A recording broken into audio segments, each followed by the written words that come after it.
السلام علیکم دوستو، آج کی ویڈیو ایک بہت اہم اور امپورٹنٹ ٹاپک کے اوپر ہے اور ہمارا مذہبی فریضہ بھی ہے۔ اس کے اوپر ایک بہت پیاری پریزنٹیشن میرے دوست مشتاق اصغر نے بنائی ہے، جس کے اوپر اب میں ویڈیو لیکچر بنانے جا رہا ہوں، اور اس ویڈیو کا ٹاپک ہے حج 1445 ہجری بمطابق 2024۔ اور اس ویڈیو میں آپ کو بتایا جائے گا کہ حج کے لیے آپ نے کیسے اپلائی کرنا ہے، اور فیوچر میں جو آنے والا حج ہے 2024 کا، اس میں تمام گائیڈ لائنز دی جائیں گی، کس طریقے سے آپ نے اپلائی کرنا ہے، کیا کیا چیزیں آپ کو ریکوائرڈ ہیں حج درخواست اپلائی کرنے کے لیے۔ نیکسٹ سٹیپ پہ چلتے ہیں۔ یہ تلبیہ ہے، لبیک اللہم لبیک لبیک لا شریک لک لبیک ان الحمد والنعمت لک والملک لا شریک لک۔ یہ تلبیہ میں نے پڑھی ہے جسٹ آپ لوگوں کو ریمائنڈ کرانے کے لیے۔ حج میں یہ بہت زیادہ پڑھی جاتی ہے، اور حج کی بیسک دعا بھی یہی ہے۔ پاکستان میں کتنی حج سکیمیں ہیں؟ پاکستانی شہری دو طرح کی حج سکیموں سے مستفید ہو سکتے ہیں۔ نمبر 1 سرکاری حج سکیم، نمبر 2 پرائیویٹ حج سکیم۔ کون کون حج کے لیے اپلائی کرنے کا اہل ہے؟ مندرجہ ذیل شرائط پر پورا اترنے والے افراد ہی حج کے لیے اپلائی کر سکتے ہیں۔ پاکستانی شہریت کا حامل ہو، بے شک دوہری شہریت کا مالک ہی کیوں نہ ہو۔ نمبر 2 مشین ریڈیبل بین الاقوامی پاسپورٹ کا حامل ہو، جس کی ایکسپائری ڈیٹ وزارت مذہبی امور کی جاری کردہ پالیسی کے مطابق ہونا لازمی ہے، اگر نہیں تو نیا پاسپورٹ بنوانا پڑے گا۔ نمبر 3 وزارت مذہبی امور کی جانب سے اعلان کردہ حج اخراجات کے مطابق رقم کا موجود ہونا لازمی ہے۔ نیکسٹ سلائیڈ پہ چلتے ہیں۔ کون کون حج کے لیے اپلائی کرنے کا اہل ہے؟ درخواست گزار کا عاقل، سمجھدار اور صحت مند ہونا لازمی ہے۔ درخواست گزار کا نام ECL یا اس طرح کی کسی لسٹ میں شامل نہ ہو۔ نمبر 6 درخواست گزار کسی بھی طرح سعودی عرب میں مطلوب یا بلیک لسٹڈ نہ ہو۔ نمبر 7 گروپ میں سفر کرنے کی صورت میں اجتماعی ذمہ داریاں سمجھنے اور سنبھالنے کی صلاحیت ہو۔ نمبر 8 بین الاقوامی سفر بالخصوص سعودی عرب کے قوانین کو سمجھنے اور عمل کرنے کا حامل ہو۔ جو بھی لوگ حج پہ جا رہے ہوتے ہیں ان کے لیے یہ ضروری ہے کہ سعودی قوانین کی بھی آگاہی ان کے لیے بہت امپورٹنٹ ہوتی ہے، تاکہ وہ وہاں پہ کسی قسم کی مشکلات کا شکار نہ ہو۔ سرکاری حج اسکیم میں درخواست کیسے جمع کرائی جائے؟ وزارت مذہبی امور کی جانب سے حج پالیسی کے اعلان کے بعد مقررہ کردہ بینکوں میں درخواست جمع کرائی جا سکتی ہے۔ عام طور پہ مندرجہ ذیل بینک اس عمل کے مجاز ہیں۔ حبیب بینک لمیٹڈ، میں ان بینکوں کے نام بھی لے دیتا ہوں تاکہ آپ کو یاد بھی رہے۔ UBL، national bank of Pakistan, Muslim commercial bank, allied bank, زرعی ترقیاتی bank limited, bank of Punjab, میزان بینک، حبیب میٹرو بینک، عسکری بینک، فیصل بینک، بینک الحبیب، بینک اسلامی۔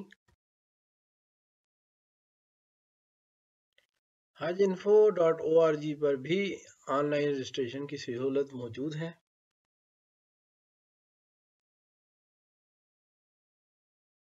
سرکاری حج اسکیم میں درخواست کیسے جمع کرائی جائے؟ یہ بڑا ضروری ہے آپ لوگوں کے لیے سمجھنا کہ آپ نے درخواست کس طریقے سے جمع کرانی ہے۔ اس کے سٹیپس میں آپ کو سامنے پڑھ بھی دیتا ہوں اور آپ کو نظر بھی آ جائیں گے، آپ خود بھی پڑھ سکتے ہیں۔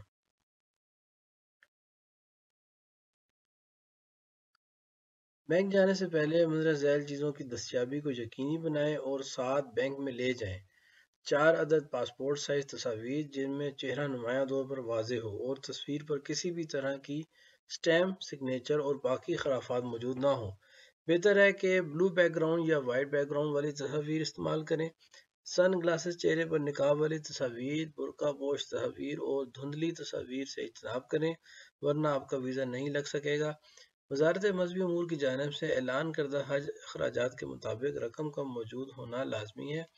آپ کے بینک اکاؤنٹ، جو کہ میں نے بینک بولے ہیں، ان سارے بینکوں میں سے کسی بھی بینک میں آپ کا اکاؤنٹ ہونا چاہیے اور آپ اس اکاؤنٹ میں اتنے پیسے موجود ہونے چاہیے جو حج پالیسی کے اندر بتائی جائے گی کہ یہ اماؤنٹ حج اسکیم کے لیے لی جا رہی ہے۔ اتنی اماؤنٹ آپ کے بینک اکاؤنٹ میں اگر آپ موجود ہے تو آپ حج کی اپلیکیشن اپلائی کر سکتے ہیں۔ سرکاری حج اسکیم میں درخواست کیسے جمع کرائی جائے؟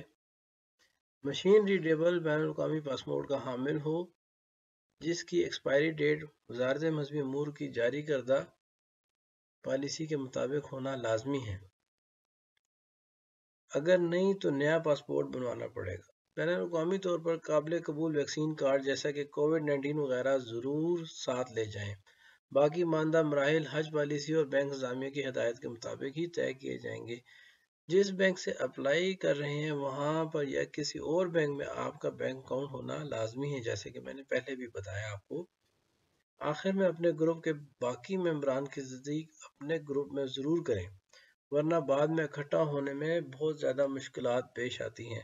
یہ بڑا ہی امپورٹنٹ پوائنٹ ہے۔ اکثر ہمارے حاجی صاحبان کو یہ مشکل پیش آ جاتی ہے، وہ بعد میں کہتے ہیں کہ یہ میرا دوست تھا، اس کو میرے ساتھ کریں اور مجھے اس کے گروپ میں ڈالیں۔ تو بہتر یہ ہوتا ہے، بعد میں یہ بہت زیادہ مسائل پیدا ہو جاتے ہیں۔ جس ٹائم آپ اپنی درخواست اپلائی کر رہے ہیں اسی ٹائم اپنے آپ دوستوں کو، اپنے رشتہ داروں کو اپنے گروپ میں شامل کروا لیں، تو پھر آپ کے لیے فیوچر میں ایسے مسائل پیدا نہیں ہوں گے۔ 4 عدد پاسپورٹ سائز تصاویر نیلے بیک گراؤنڈ کے ساتھ، یہ نمونہ یہ بھی آپ چیک کر لیں کہ کس طرح کی ہوتی ہے سیمپل کے طور پہ، اور سفید بیک گراؤنڈ کے ساتھ اس کا بھی سیمپل آپ دیکھ لیں۔ مشین ریڈیبل بین الاقوامی پاسپورٹ، اس کا بھی سیمپل آپ تصویر امیج دیکھ لیں تو آپ کو سمجھنے میں آسانی ہو جائے۔ کورونا ویکسینیشن سرٹیفکیٹ، اس کا بھی سیمپل میں نے امیج رکھ دیا ہے تاکہ آپ کو یہ بھی دیکھنے میں آسانی آ جائے کہ اس طرح کا یہ سرٹیفکیٹ ہوتا ہے، یہ آپ نے ساتھ رکھنا ہے۔ اب میں آپ کو بتانے جا رہا ہوں جو بہت ہی اہم ترین معلومات ہیں حج 2024 سے ریلیٹڈ۔ اس سلائیڈ میں آپ کو ایک بہت امپورٹنٹ انفارمیشن دینے جا رہا ہوں جس کو میں نے اس کا سبجیکٹ بھی رکھا ہے اہم ترین۔ اپلائی کرنے سے پہلے یقینی بنائیں کہ آپ کا بینک اکاؤنٹ پہلے سے موجود ہو اور بینک کے عملے سے ہر ممکن تعاون کریں۔ تمام ضروری دستاویزات کی دستیابی کو لازماً یقینی بنائیں۔ یہ ہدایات پاکستان میں مقیم پاکستانیوں اور بیرون ملک مقیم پاکستانیوں دونوں کے لیے یکساں ہیں۔ یہ ہدایات عمومی طور پر مرتب کی گئی ہیں جو کہ وزارت مذہبی امور کی اعلان کردہ پالیسی کی وجہ سے تبدیل بھی ہو سکتی ہیں۔ عام حالات میں یہی ہدایات سرکاری حج کے داخلے کے لیے کافی ہیں۔ کسی تبدیلی کی صورت میں وزارت مذہبی امور یا بینک کی ہدایات کو حتمی تصور کیا جائے۔ طالب دعا اور ہمارے چینل کو آپ دیکھتے رہیے گا PK 360 کو، اور پسند آئے تو سبسکرائب کریں۔ بہت شکریہ، جزاک اللہ خیر۔